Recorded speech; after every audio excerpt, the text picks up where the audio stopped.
neighbourhood, and still he shuns us. I say it's all your father's fault. He would not do his duty and call, so you shall all die old maids. We shall be turned out of the Collinses to starve in the hedgerows. You promised me last year that if I went to see him, he'd marry one of my daughters, and it all came to nothing. And I won't be sent on a fool's errand again. Mamma! Mamma, look, I think he is coming.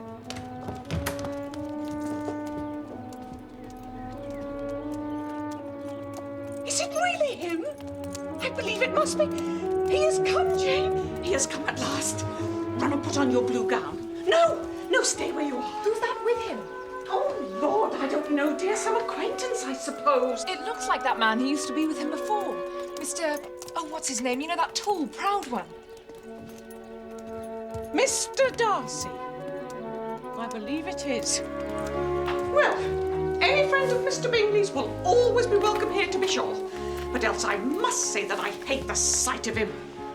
But I'm determined to be civil, if only because the man is a friend of Bingley's, but no more than civil. Oh, sit up straight, Jane. Put your shoulders back. A man could go a long way without seeing a figure like yours if he would only make the most of it. Oh.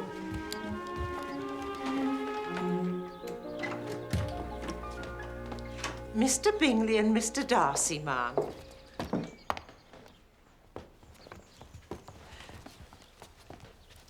Mr. Bingley, you are very, very welcome. How do you do, Mrs. Bennet? It is far too long since you were here, and very, very kind of you to call.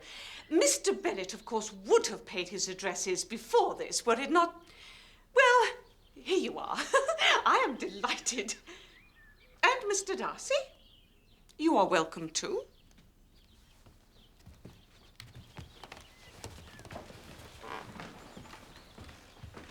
We began to be afraid you would never come back again. People did say you meant to quit the place entirely by Michaelmas.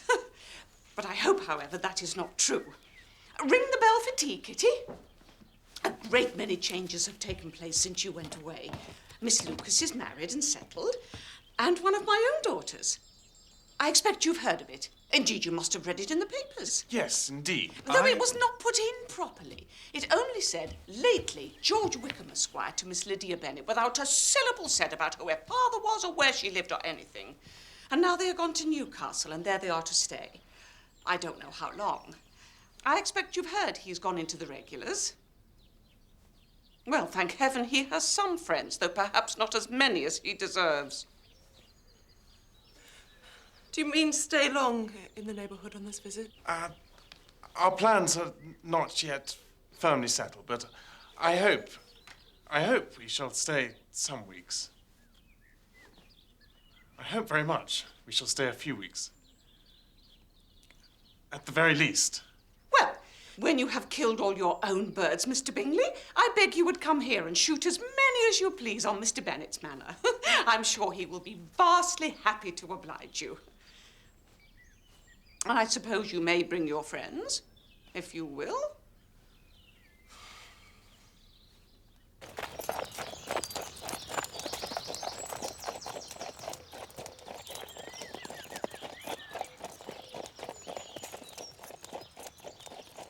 Now that this first meeting is over, I feel perfectly at ease. Good. Now I know my own strength, and I shall never again be embarrassed by his coming. We shall be able to meet now as common and indifferent acquaintances. Yes, very indifferent.